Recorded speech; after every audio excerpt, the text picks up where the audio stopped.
Okay, another last minute predictions here. It's for UFC 131. Dos Santos versus Carwin. Takes place tomorrow, June 11th, at the Rogers Arena in Vancouver, British Columbia. I'll get right to it. You know, there's some good things about this card. You got the prelims are either on Facebook or the first time ever on YouTube, and you got the prelims on Spike, and then obviously the pay-per-view. We got some injury replays with Mike Massenzio, replacing Igor Pepperjack. Vagner Rocha replacing, who was it? He was tough enough winner. Weird name. Now I can't think of it. I'll think of it probably when I get to that fight. But just I think a pretty decent card. We get to see all the fights again. So let's get this started. First one we got is Nick Ring taking on James Head. Nick Ring, pretty good overall. Probably the better fighter than James Head. But I'm going to judge Nick Ring off his last performance against Ricky Fukuda, and he didn't look impressive at all. James Head did beat former UFC guy. No, I can't think of names either. It was a black guy. Just thought of it too. But anyways, James Head, I think he's going to control his stand-up. Nick Ring does have a boxing background, but he didn't prove it in the Fukuda fight. I don't see him doing it here either. I think Head catches him a few times. Takes Ring down, stays out of ring submissions, and I'm going to say unanimous decision. So James Head, unanimous decision over Nick Ring. Next one we got is Michihiro Omigawa taking on Darren Elkins. Short, sweet. Omigawa is too strong, better wrestler, better cardio. Might submit Darren Elkins, but I just don't see Elkins taking Omigawa down. That's the only way Elkins is going to win. So Omigawa, unanimous decision over Elkins. Next fight, Joey Beltran taking on Aaron Rosa. Another short and sweet here. Beltran, I think he's a better wrestler. I think he's a better striker. I'm only going to give Rosa the submission. And I see Beltran keeping this fight on the feet, getting in close, making it a slugfest, and pretty much winning it in decision. So if it does go to the ground, I will see probably Rosa winning it. But Beltran's pretty hard to submit anyways. So I'm going to go with Joey Beltran, unanimous decision over Aaron Rosa. Next one, Dustin Poirier taking on Jason Young. This could be a good stand-up fight. Jason Young is he's a good striker, but I see Poirier taking this fight to the ground. He's a better wrestler and a much better grappler. And I'm gonna say late second round. No, I'm gonna say late first round. He'll probably take it to the ground. He won't submit him then, but he'll figure it out. Okay, I can submit Young. And then probably gonna say early first round he gets a takedown. Pretty much works for a submission and then gets one. So if it stays on the feet, Jason Young has a good chance of winning. But I think Dustin Poirier is just a better well-rounded fighter. He'll get this fight to the ground early second round and get a submission. So I'm going to go Dustin Poirier, second round submission over Jason Young. Next fight, we got Krzysztof Soszynski taking on Mike Massenzio. Mike Massenzio, like I said, is replacing Igor Pepperjack.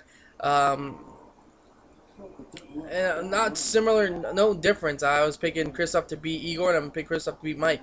It's at 205, not 185, and Krzysztof is going to be just much bigger than Mike, much stronger. I think he just pushes Mike against the cage, keeps this fight off the feet.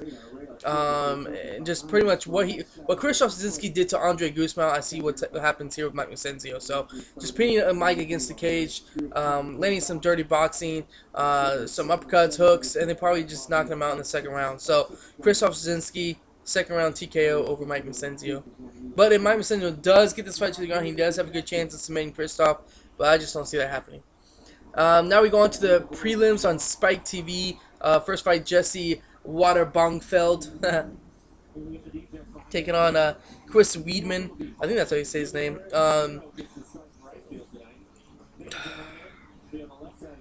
This fight's closer than what people think in my eyes. If you've never seen Jesse fight before, he's an amazing fighter.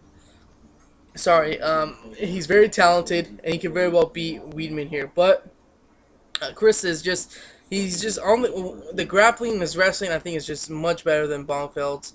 And even though I give a slight advantage to Bongfeldt, he might get an upset here. I just think Chris Weidman, what he did to Alessio Sakara, he's going to do that very similar thing. I think, Weidman just will continuously take him down. Bongfeldt will have no answer for that. So the continuous takedowns, ground and pound, maybe a few submission attempts for Weidman. But overall, I just see Weidman controlling Bongfeldt, outworking him to a unanimous decision. Next fight, I'm very excited for this one. Sam Stout taking on Yves Edwards. Very close on the feet. But if I give anything away, I'd probably Edwards to the ground, the takedowns, the submissions.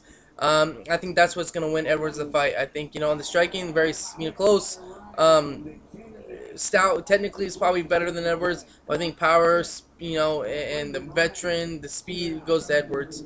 I think Edwards, he could come in, win the striking, but then win the takedowns, and I think that's what's gonna win the fight. It's gonna be an exciting fight. Sam Stout is no joke. He can win this fight, but I just see Edwards just winning it. Anywhere the fight goes, I see Edwards winning it. So Edwards might get hit a few times, but I think it'll be close enough where Edwards gets the takedown, he'll win the round. So Edwards knows how to win on the judges' scorecards, and we'll see it that way. So Edwards unanimous decision over Sam Stout. Next one, Donald Cerrone taking on Vagner Rocha. Vagner Rocha replaced Mac Danzig. Told you I'd remember it. This one, Donald Cerrone, man, we haven't really seen in the UFC Donald Cerrone's striking ability and his ability to stop his opponent. And I see it happening in this fight. He doesn't want to go to the ground with Rocha, but at the same time, I think Rocha doesn't want to go on the feet. I think Rocha's going to try to come in, try to get a takedown, and then that's where Donald Cerrone will either get in the clinch, throw some knees to the body, some standing elbows, some good punching from the short range, and then if it's a far away distance, Cerrone wins it there with leg kicks, his jab. I just see Rocha not being able to get Cerrone down, and Cerrone landing an early punch or knee, whatever, hurts Rocha, and then Donald Cerrone will jump on it and get the stoppage. So Donald Cerrone just more well-rounded than Rocha, even though Vagner is a well-rounded jiu-jitsu, world-class jiu-jitsu fighter, but Donald Cerrone second-round TKO over Vagner Rocha. Next fight, Demian Maia taking on Mark Munoz. Munoz, ever since he's gone to Team Nogueira, he looks like he's improved every time we see him. Then in the beginning of the Kendall Grove fight, didn't look too well, but I mean he came back and won that fight. If he makes some mistakes he did in the Kendall Grove fight against Demian Maia will submit him. But on the same answer, a lot of people, I don't get where people are saying Demian Maia is improving his stand-up. I don't see it at all. I really don't. I think Mark Munoz is a better fighter on the feet. On the ground, you could say he's a better wrestler, but Demian Maia is a much better grappler. I'd give the ground advantage to Demian Maia, just his abilities to submit anyone from anywhere, from any position. I think Munoz keeps his fight on the feet, but then kind of towards the end of the round, kind of gets a takedown, kind of similar to what Edwards is going to do to Stout, just to win the round. I see that continuously happening. I think in the third round, Demian Maia kind of gets desperate, tries to come in. Mark Munoz will just continue to land punches, and Munoz winning unanimous decision. So Mark Munoz, his striking, I think, is what's going to win the fight here. His aggressiveness, everything. So Mark Munoz, unanimous decision over Demian Maia. Next fight we got is John Olav Einemo taking on Dave Herman. I'm just going to call him John Olav.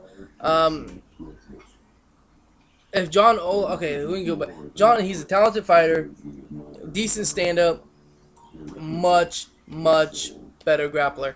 If John's game plan probably went to plan, it'd probably be take Dave Herman down or get the fight to the ground and submit him early.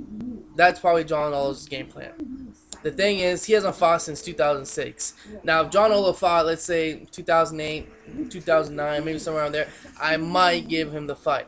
But that's a huge jump from 2006. I know he's a much better grappler than John Olav, but Dave Herman is just no random prospect. This guy is a legitimate, up-and-coming heavyweight fighter who has a lot of power in those hands and not too bad of a wrestler either. I think he can stuff Olav's takedowns, keep this fight on the feet, dirty box him against the cage, or play the distance game. Anywhere the fight goes on the feet, anywhere the fight goes on the feet-wise, Herman has the advantage.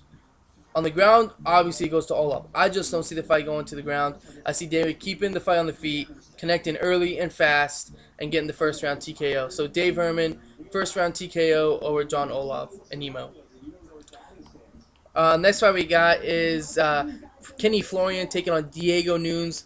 This will be, Kenny Florian's debut at the featherweight division, and I think it's gonna be an impressive fight in my opinion. Kenny Florian, this will be his fourth weight class he's competed in the UFC. He has good Muay Thai boxing, great jiu-jitsu, very aggressive fighter. He just keeps push forward. I think that kind of spells disaster for Diego Nunes. Diego Nunes, he's kind of more, he likes to capitalize on his opponent's mistakes, where Kenny Florian doesn't make many of those. He likes to neutralize his opponent, and Kenny Florian's hard to neutralize. I just don't see Diego Nunes taking Kenny Florian down and controlling him. That's how I see Diego win this fight, and I don't see it happening. One, Kenny Florian has a tough time with people who are aggressive and people who are a bigger type of wrestlers like Grappler. And Diego Nunes, one, isn't aggressive at all. That's like the complete opposite of Diego Nunes. And two, he's not bigger than Kenny Florian. So I just don't see Diego Nunes winning this fight. I see Kenny Florian just picking him apart on the feet, all 3 rounds to a unanimous decision. And very successful, very impressive performance for Kenny Florian. So Kenny Florian, unanimous decision over Diego Nunes. Now we move on to the main event. Junior Dos Santos taking on Shane Carwin. This fight, Junior, he has good power, but I think it's his speed. His speed is what's going to win him the fight here. Junior will need to use footwork to come in and out at angles. Don't sit in the range of Shane Carwin where it's, you know, that short distance where Carwin can land those hooks and those uppercuts. Junior already has good footwork. I'm not saying he doesn't have it. He has good footwork. He needs to stay off the cage. That's what Carwin will do a lot of damage. Use combinations, mixing some leg kicks. I know he has that in his arsenal. And just keep Shane Carwin moving.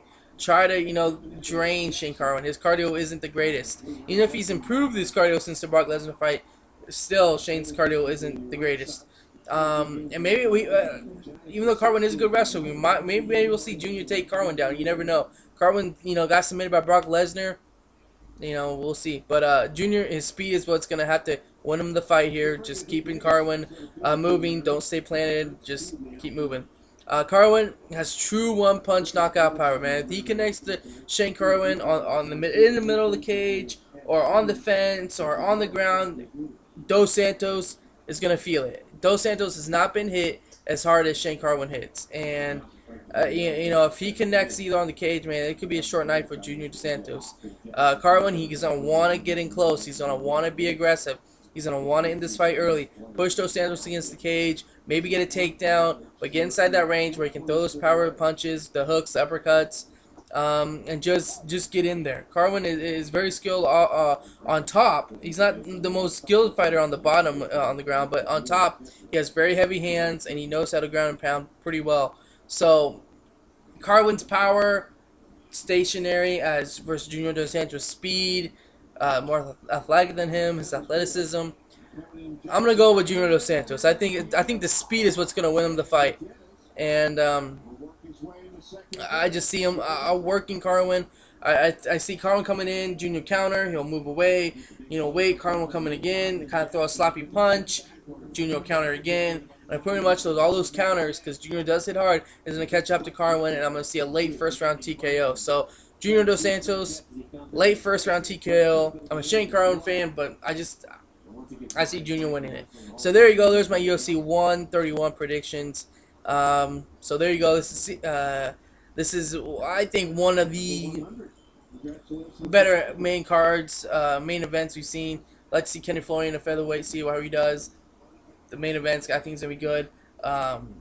Dave Herman, I think that's going to be a good fight. So this is a great card. Watch it. You can see all the fights again. I love that. So there you go. This is Senor Store saying adios. I'm out of here. See you later. Enjoy the fights.